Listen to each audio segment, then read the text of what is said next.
OCD, depression, phobia, anxiety disorder व अन्य मानसिक रोगियों के लिए आज का वीडियो रामबाण एक वरदान वीडियो है। आज की वीडियो में मैं कुछ ऐसा बताने जा रहा हूं, अगर आपने इस वीडियो को ध्यान से सुन लिया और बताए गए फार्मूले को अप्लाई कर लिया तो जीवन बदल जाएगा। ओसीडी, फोबिया, डिप्रेशन ठीक हो जाएगा। जानने के लिए इस वीडियो को अंत तक जरूर देखिएगा। मानो तो मौज है, वरना समस्या तो हर रोज है। मैं राजेंद्र जोधपुरी आज की इस वीडियो में आपका हार्दिक स्वागत करता हूं। आप सभी के लिए खुशखबरी है कि हम दिसंबर महीने में गीता थेरेपी की 7 दिवसीय वर्कशॉप करने जा रहे हैं।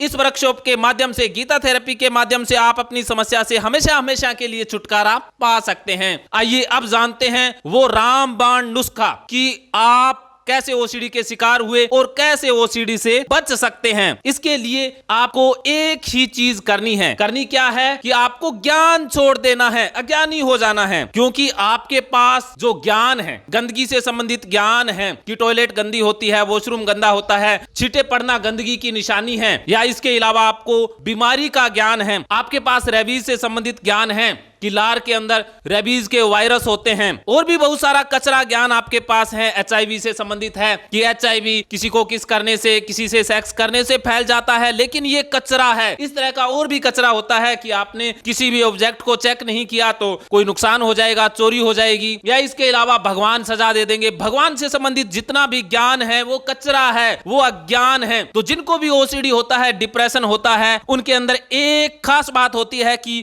उन्होंने कचरे को, अज्ञान को ही ज्ञान समझ लिया होता है। तो ज्ञान इंसान को मरवा देता है। मैं बहुत अनोखी बात बोल रहा हूं। आपने तो सुना है कि ज्ञान ही सब चीजों से छुटकारा देता है, लेकिन जो सूचना, जो ज्ञान आपको दुख दे रहा है, तकलीफ दे रहा है, चिंता दे रहा है, वो तो ज्ञान कतई नहीं है, वो मिथ्या है, वो माया है, वो अज्ञान है। उससे तो बचना होगा, उसे छोड़ देना होगा। ज्ञान हमें मुक्त जरूर करता है, लेकिन ज्ञान ये है कि प्रकृति के नियम, सिस्टम, जो प्रकृति, जो परमात्मा ने बनाया है, और जो ज्ञानी होता है वो बिल्कुल सरल और निश्चल होता है। उसके मन में किसी भी प्रकार का कोई डाटा नहीं होता, इंफॉर्मेशन नहीं होती। वो सिस्टम के अनुसार अपने आप को जीता है, सरल हो जाता है, सादगी उसके अंदर उतर आती है। उसे हम ज्ञानी कह सकते हैं। जैसे एक बार सुकरात के जीवन में एक घटना घटी कि एक पादरी था, वो पादरी बहुत ज्ञानी था और उसका रुतबा भी इलाके के अंदर बहुत था, उसके बहुत सारे शिष्य थे। एक दिन पादरी ने सोचा कि शिष्यों को एक पाठ पढ़ाया जाए। तब उसने कहा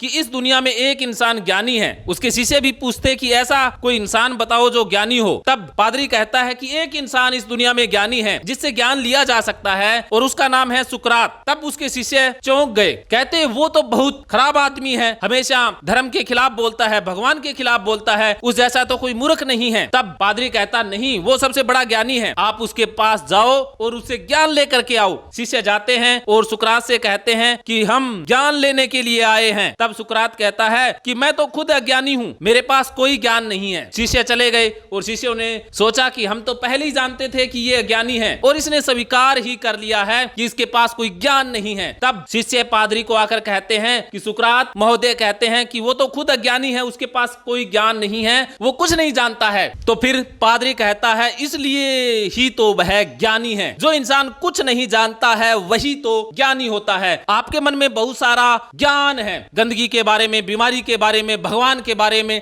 तरह तरह का ज्ञान आपने इकट्ठा कर लिया है। ये ज्ञान नहीं है, ये क्या है? ये कचरा है। तो अब आपको अज्ञानी हो जाना है। जैसे ही आप अज्ञानी हो जाएंगे, इस ज्ञान को फेंक देंगे, इससे मुंह मोड़ लेंगे, तो आप अज्ञानी हो जाएंगे। और अज्ञानी इंसान हमेशा सुखी रहता है, हमेशा शांत रहता है, सरल रहता है। इस फार्मूले को अप्लाई करके देखिए। ये फार्मूला सुनने में जितना आसान लग रहा है, अप्लाई करने में उतना आसान कतई भी नहीं है। इसके लिए आपको मुझसे फोन पर बात तो करनी ही पड़ेगी। इसके लिए आपको दिए गए नंबरों पर एक बार फोन कॉल करना है, आपको अज्ञानी बन जाना है। अगर कोई इंसान ऐसा सोचता है कि मैं क्यों फोन करूं, मुझे क्या जरूरत है, तो समझ लीजिए कि आप इसी ज्ञान के कारण मर रहे हैं। यही ज्ञान आपको मरवा देगा। तो अहंकार को छोड़कर फोन कीजिए और देखिए चमत्कार कि आप कैसे समस्या से मुक्त हो जाते हैं। मानो तो मौज है, वरना समस्या तो हर रोज है।